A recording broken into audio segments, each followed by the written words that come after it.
Welcome back to the Hash Time Podcast. I'm your host, Kuz Keenan. Huh? How close do I need to be to this? That's good right there. All right. I'm here today with Jim Jennings, a teacher here at Platteview High School. He was my Intro to Business teacher last year. A old football coach here at Platteview. He's actually the fifth person to be on this podcast. Kind of exciting. Give you a round of applause. Wonderful. Honor to be here. If you want to start introducing yourself, a couple things about yourself real quick. Well, let's see. I'm an old coach. You're right. Been around. I was just thinking, this is my 41st year of coach. We had a little bit of technical difficulties. We missed about maybe 4 or 5 minutes of it. Kind of sucked. Oh, man, it was good stuff, It was too. good stuff. Oh. We were talking really good stuff. Yeah. But we're going to get into the fourth question. Which players were actual standouts this year via both sides of the ball? Oh, I'd say offensively, Dietrich Mills Yeah. really came on. You know, I don't think he got a fair shake from a lot of fans because, you know, it's a big difference between playing a single wing fullback and, you know, 3 yards behind the line of scrimmage and then just busting a hole versus somebody who's 7 yards back and has to read flow and read blocks. I mean, it's a big change. At the Wisconsin game, he was a man. I mean, he really was good. I think he had 170 plus yards, 2 touchdowns. They were running a lot of outside zone that just Wisconsin couldn't stop it. Yeah. They just couldn't stop it. He was good. I was really impressed with Darian Daniels. Yeah. I think that guy's going to be a Sunday player. Those two are probably the two that really, in my mind, were the standouts. Yeah. Other than that, I didn't see a lot that just jumped off the page. I mean, the only person that jumps off the page next for me is Gary Nelson. I mean, I like his motor, he's but motor. I mean, he goes 100% on and off the field. yeah, I'd throw in JoJo Doman too, I guess, to some extent. The problem with those two guys though is they tried to freelance too much, and well, the one play that I remember that I literally, and I don't do this much anymore, but I literally yelled at the TV. Was the last touchdown against Purdue. And if you remember the play, they sent a guy in motion, and then the defensive back goes across. Well, when somebody runs motion, they're trying to figure out if you're in a man or zone. Well, Nebraska's a man secondary pretty much team. just show that they're So in a man. once the cornerback follows across formation, they know that they've got one guy to beat on the outside. That was Doman.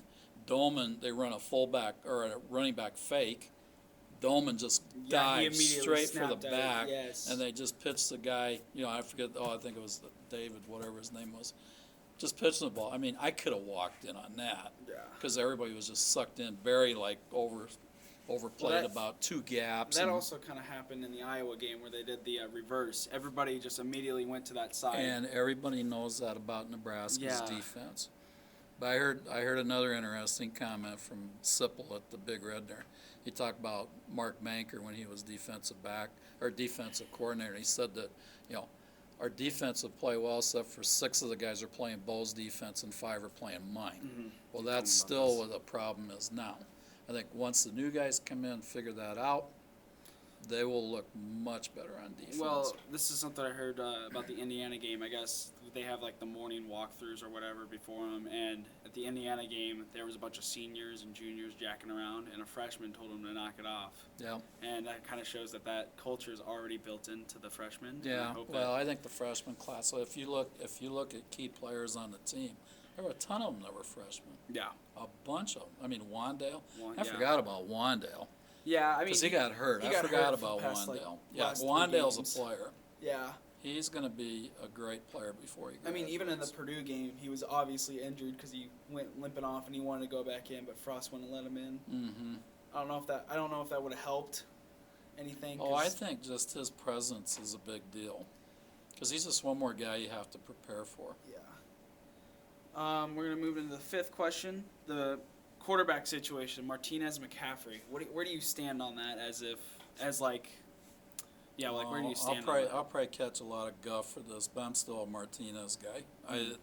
McCaffrey looked really good when he was in. I think he'd be a really good changeup every once in a while. Yeah, I mean, I believe that back the 97 year I think it was either 97 or 96. Frost had like trouble. It was against UCF in 97. He had trouble, so they put in the backup, and he came back out, I believe, in the second half, and he started to play amazing. I think Frost needed to do that a little bit more, either if it was with Vedral or Martinez or McCaffrey. I think he needed to pick somebody to put it in. I feel like McCaffrey, if he would have went in for either a little bit more in the Indiana game or a little bit more in the the Purdue game, I feel like we could have had 2 more wins and been bowl eligible. Well, I don't think that if they would have benched him, it would have been a big issue as far as losing his confidence. Mm-hmm. But I also see where they're coming from too, because it's hard to bench a guy like that. Yeah. Because he's a captain, he's already proven his capabilities before, and they probably admitted it was a rough year.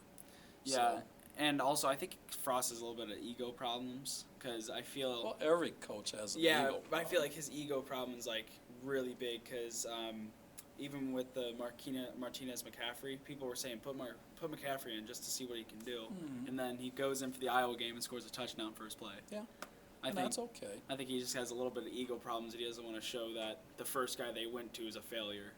Well, or not a failure, but not doing. Every coach has an ego problem. Every coach thinks that they're the smartest guy on the field. It's the way we are. Yeah. We can't help it. So that's okay. I'd rather have a guy who thinks he can beat anybody than have a guy who's not, I don't know, I don't want to offend anybody. Who needs that? Mm-hmm. We're going to move into the 6th question. Why do you think Martinez had his somewhat of a slump year, somewhat of a kind of a down year? Like I said before, I think he was hurt. I think he was hurt all year.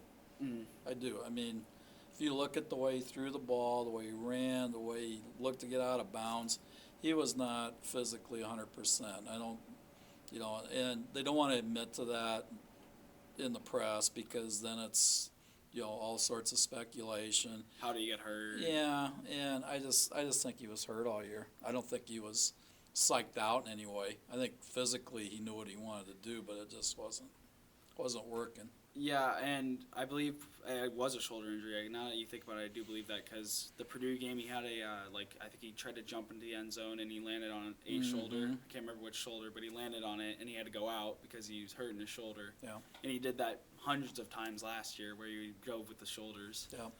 I'll tell you, if you've ever been around like a Big 10, Big 12 caliber football practice even, field level, you would know why he wasn't taking hits because it's a whole different world. Yeah, they go 100%. Well, and the size, just how big these guys are, it's frightening how big these guys are. Yeah, like those Davis brothers and then Daniels. I think if you're talking three Bills, that's a big person. Because Daniels is 325. Right. It's like 6'2" or 6'3". Mm-hmm. You get hit by one of those guys, it's going to hurt. Yeah. So I can see that. Why do you think Frost should give up play calling or should have handed the play calling to somebody else during the season? I think that's a bunch of, baloney. Well, because honestly, you can sit there and say, well, he's got all these different things going on, whatever. If Coach Osborne can do it, he can do it. Mm-hmm. I don't think it's that big of a deal. I think he should have stopped calling the plays where they have like a wide receiver go out and then Martinez would pass it to the side. I just don't think they could block. Part of that is they didn't have guys that could block it. Yeah. And the other part is I don't think he was throwing the ball with a lot of zip either. Mm-hmm. It was not a play. And I think part of that too is he didn't have any confidence in Martinez throwing it downfield. Yeah. Last year he threw the ball downfield lots of times. Oh yeah. This year I don't even think he threw it 30 plus times downfield. No, I just think he was injured. I think he's a better option than Vedral, and I think he was probably a better option than McCaffrey. Yeah, at the beginning of the season. In the spring, don't know. Oh yeah, it could all change. Yeah, it certainly McCaffrey could go blow up a defense that they have right now, and they could be like, oh, we may have to split time or maybe even start McCaffrey. And the other thing, too, is, Frost is going to play whoever is going to win games. Mm-hmm. That's it. He doesn't have to play favorites. It's not like he's being dishonest to somebody. He's going to find the best quarterback. Yeah. So If it's Martinez, so be it. Like the Minnesota game where they had either Vedral or McCaffrey starting. Yep. They picked Vedral because it was the best option at the time. Yep. But I don't think he's going to be next year. Yeah, I don't know if Vedral will play as much as he did this year. I don't think so. I think he'll be a third string guy. I don't know if I think McCaffrey's just too athletic. I think if McCaffrey puts on like 10, 15 pounds next year, I think I could see him starting. Yeah, I think he's kind of a freak athlete. Well, the But family. Adrian Martinez is too, though. But, Yeah, I mean that family he comes from. well, yeah. Yeah, his dad was a Super Bowl, two-time Mhm. Super Bowl winner. His brother's maybe an MVP. Yep. Good genes. Great genes. And then we're gonna move into the next question. Which player was worse or most disappointing? Oh, I'm not gonna answer that. You're not gonna answer. Okay. No, because here's the thing: you could pick any play, Yeah. and find somebody that makes a mistake on it, and that's just the nature of the game. If I had to go through and pick one player that was all right, here's my pick. Most disappointing, not worst. Just I'm not going to most say a disappointing. player, but I'm going to say a position, because I'm an old place kicker, and the fact that you're playing Yes. Division I level football, Yes. and you can't find one guy in a 40,000 student university that can kick until Waldock. What, like that's the There's seventh game something of the season? wrong there. Yeah. I mean, and then the original kicker, my understanding is he got hurt playing pickup basketball, hurt a hip flexor. If you hurt a hip flexor, you cannot kick. So, I mean, Yeah. it's literally, And when you have a puncher going and kicking.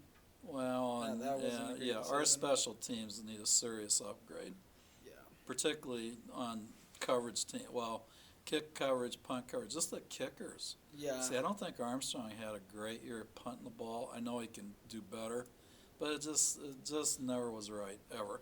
Yeah, because I feel like the time that they really found it was the Maryland game. I mean, I believe he hit like a 30 or 40-yard plus field goal. Well, that was a new kid. That was the new kid. Yes, That was a kid that Bulldog. was a server at Lead Belly's restaurant in Lincoln. Imagine that. You get Yeah, you're you're free sitting for there a waiting on future tables, kicker. and Yeah. also it's like, hey, come on, kid, and he kicks 4 field goals and Jeez. PATs against Maryland. You bet. He was good. He nailed them though. So the season was very, very disappointing. Frustrating. When do yeah. you think they kind of realized, hey, we're not going to a bowl / we've kind of hit rock bottom? Well, I think rock bottom on the season was Minnesota. That was probably the low point of the year. Yeah, I mean, you can say Indiana and Purdue. Purdue was not a great effort. The Indiana game, I think we kind of thought that they weren't quite as good as they actually they are. really improved. I mean, they went to a they bowl. won. What they won? 8 games this year. I mean, they were a I think it decent was, team. It was 7 or 8 games. Yeah. So I mean, they were a decent team. Minnesota had a good year, but I don't think we didn't act like we wanted to be there. Well, I got to go to the Minnesota game. My dad Yeah. had tickets, so we went there. I mean, Lamar Jackson, he looked like he was freezing cold and didn't even want to be there. Yeah, that was a lot of And those guys. like the hoodie gate or whatever, Mhm. that kind of. I mean, yeah, I don't know, but that hoodie gate kind of happened, and They didn't have fun that day. they didn't have fun. But when you watch them play Wisconsin, that was a totally different team. Yeah, I mean, it was. I think it's funny how teams work. Sometimes you just hit the right note and the light bulb goes on, and then you play closer potential. Now, Wisconsin, I think, is definitely talent-wise better than we are yeah. right now. They Oh, are. for sure. Their I mean, O-line is the fact- outstanding. Well, the factor is Jonathan Taylor, Mhm. because he's a once in a generation type talent. generation or maybe a lifetime talent. He compares with like a Rozier or or a Herschel Walker. Saquon Barkley type. Just and his size. Yeah, he's a lot like Herschel Walker Yeah. because he's a sprinter, but he's huge. Or he's like Bo Jackson to some extent. Mhm. And you would have no idea what I know that who Bo is. Jackson But is. Bo but, Jackson's like, probably yeah. the greatest athlete ever. So. Yeah. Next question is, what was the most impressive part of the season? As in, like, what made you actually impressed with the play on the field? It doesn't have to be like a specific game. It can be like a play type or the defense, or if it was something like that. Well, I'm going to go back to the Wisconsin game again because I think that game, even though it was a 2-touchdown game, it was a lot closer Than than the score tells. the score tells. You throw out that kick return, and then the fact, And I guess this is one question. If I had a question to ask Coach Frost, it'd be why wasn't Diedrich Mills in on the last series when they had a chance to get it back to a touchdown? And Missouri got stopped at the It was Missouri. Okay. 1 yard line. I didn't understand why he wasn't in. And that was after he ran that long run up the sideline and stepped out of bounds. He almost scored on it. Yeah, he did. He got I know what you're talking about. But I mean, you could just see it in their eye. I mean, see it in their eyes. You could see it by the way they were playing that they knew that they could beat these guys. Well, I mean, I feel like the Wisconsin game was like the Ohio State game last year. Nobody really thought we were going to win it, but we came out and almost could have. Well, this game, the Wisconsin game, we could have beat them. It's just some stuff. The only difference is Wisconsin didn't play poorly. Ohio State played poorly. They played, against us. yeah, because I believe Haskins had it was either one or two picks that were like for sure touchdowns. Yeah, so I mean, Wisconsin was not playing poorly. It's not like they turned the ball over all game. I mean, they had that one pick, and that was it. No penalties. It was just, I mean, they had more penalties than we did, but I thought both teams played real well. It was a fun game to watch. Yeah, it was a really fun game to watch. If you watch them against Maryland, I mean, that was a carryover, and they should have beat Iowa. They should have. I mean, I feel like the last two drives that Iowa had really kind of was like, yeah, we're gonna go ahead and win this thing. Yeah, Bye-bye. that was a clock management thing at the end. Yeah, But I again, mean, you can't. You gotta practice that. I mean, you can't just expect to do it. You gotta have practice with it. the drive that we could have went and kicked a field goal, that block in the back really hurt. Because I don't think we even gained a yard after that. I think we just couldn't recover after the 1st and 20. And I'm hoping we don't see that Epineza kid again. Yeah. The DN for Iowa, because he was a great player. He may be the best player, well, other than the kid from Ohio State. Yeah, Chase Young, I think, because I believe he had the kid from Iowa had at least, I think he had 90 quarterback pressures this year. Yeah, he was. I think it was. He's a man. He's good.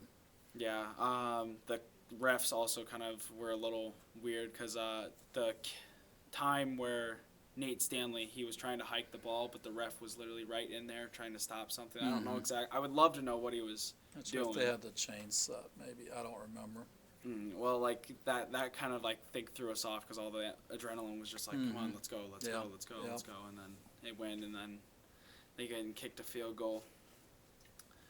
Who do you think a player on each side of the ball should have not played as much as they did? Both sides of the ball. I don't know. Okay. That's a bad answer, isn't it? I don't know. Kinda. Well, because I mean, there were guys that probably any other year wouldn't have played. If we would there was a lot of kids people this year that were ready to play. It'll be okay. I'll throw out an example. Offensive line. All right, you take some of the guys that they recruited last year and give them a year in the program, because big difference between high school and Division I college football. Huge difference, especially in the Big Ten. But that 4-game rule was big because we had a lot of guys. I was thinking that Benart kid played. I mean, if they're already talking about a kid like Farniok who's going to be, he was a 2-year starter as a tackle, but they're going to move him to guard because of Benart. And he hasn't played more than, a few snaps here and there, but they look at him, they go, this guy is going to be a house. That tells you something right there. Bernard's the kid from Minnesota, correct? Yeah, he's a 6'9" kid. Yeah. Okay. I mean, I feel like he's going to definitely start the next 3 years. I could see him starting, or at least for 2 years. He'll have 4 years. Yes, because of the redshirt rule. You throw him. You take, that Robinson kid that played nose tackle a few games from Arizona. He was a redshirt. Yeah. You take Keem Green, who I think is going to be a big-time player too. I mean, there's guys that they're going to plug in. Nick Hendricks. That nobody knows about. Yeah. And once they see him play, that they'll figure that out. And I think too that like Colin Miller got better as the year went along. He was still working on a new position. I mean, that's what I'm talking about. Well, you got a lot of guys who just don't have enough experience to really program and then on the play field, right? Or play on the field. Allen, I'm drawing a blank on his first name. Number 11, Allen. What's his first name? Austin Allen. Austin Allen, yes. I mean, he played both sides of the ball. I believe he played a or he was like a wide receiver of some type, and then he played outside linebacker. Well, they were flexing him out a little bit. He was a tight end. Yeah, he Then played. they flexed him out a little bit every once in a while. I tell you, a kid to watch next year, I think, is God. Why am I drawing a blank on that kid? From Burke. Kid from Burke. Oh, Nick Hendricks. No, the other one. Oh, the tight end. Because I really think that he'll end up playing more outside than inside. Because he's a missing ingredient. They're looking for a guy that can run a little bit. Chris Hickman. Yeah, Chris Hickman. Freshman. They're looking for a kid that can run a little bit and can block. He's still and he gangly. can block. He's a little gangly too. You know, I think he needs to get in the weight room a little bit. he kind of reminds me of Noah Fant a little bit. Mm-hmm. Except for Fant was big coming out of high school. Yeah. This kid was not. Fant big was from kid. Omaha, right? Yeah, he went to Omaha South. South, yeah. Mhm. Next question. Here, wait. Whoops. Do I act like I know what I'm doing? I mean, Am I doing okay? you're Am I a doing good pretty guest, good. Coos? Okay, good. Yeah, you're doing pretty Phew, good. Thank goodness. Why do you think Nebraska didn't live up to the 8+ win expectation? Injuries to key players and just depth. I think Yeah. depth more than anything else. I mean, when you only have 3 functional linebackers, inside backers in that league, you're in Yeah. trouble. I feel like everybody, when I first started to see Nebraska was going to win 8-9 games or whatever, everybody was just looking at the offense. Nobody really looked at the defense, and nobody looked at the O-line. I had no clue who was going to be our starting O-lineman. I feel like everybody left besides the one kid from Beatrice. I think that was the only kid who really Yeah. kind of played. Jurgens. Jurgens, yeah. I feel like he was the only one that really played from last year. Nobody really looked at the O-line. The defense, everybody was like, don't worry, we got Spielman, Stoll, and Martinez. We're good. Oh, and then Marcise Washington. Yeah. Well, I think a lot of that was more inside the locker room than outside. Oh, yeah, there was locker room problems for sure. Well, There had to have there been. still are, but not near as pronounced. Mhm. But that's part of the. If you're going to ask me to really dig deep, that's what I would look at. Yeah, Was what's going on behind the locker room. behind Because the scenes. yeah, because if you look at how many Division I college programs of Nebraska stature has 3 guys in the last, say, 5 years that are named captains that are transfers or senior transfers. Who's ever heard of that? I've never heard of that Yeah, before. Daniels, he was a captain this year. Well, and Tanner Lee, they vote him a captain when he comes in his senior year at I didn't know he was quarterback. a transfer. Yeah, he's a transfer. He transferred from Tulane. He played 1 year. That's right. Okay. He played 2. Alex yeah. Lewis is another one. Alex Lewis comes in from Colorado after he beats up some guy, on the street. Now he's back in as a captain. Good player, Yeah. but he said stuff to crowds. I mean, he is. But where are the guys? Like, why weren't the Davis twins captains? Yeah, or at least one of them were captains. Yeah. I don't know.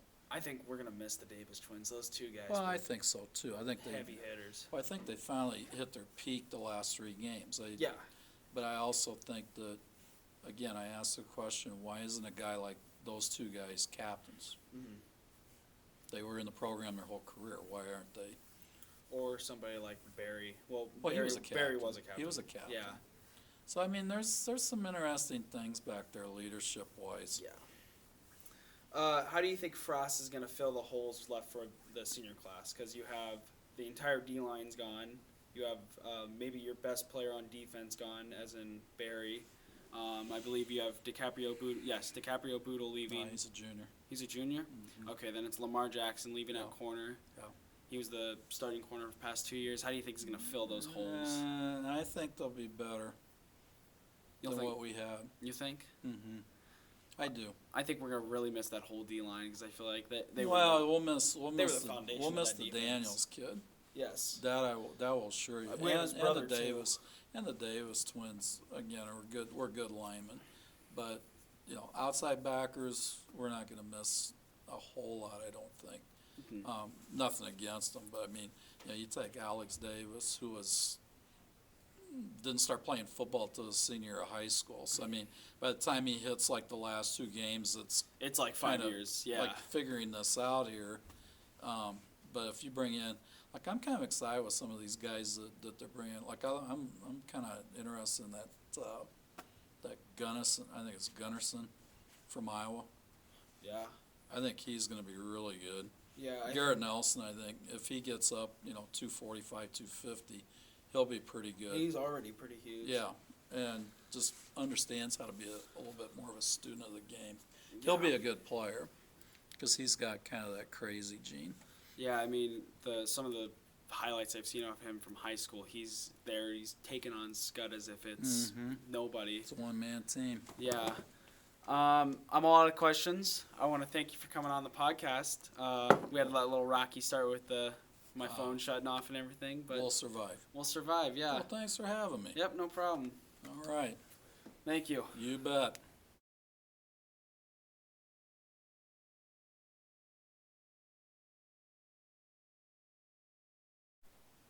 Hey everybody, thanks for watching. Subscribe here to get the latest from the show, and be sure to check out more podcasts and clips right here on the Hashtime channel.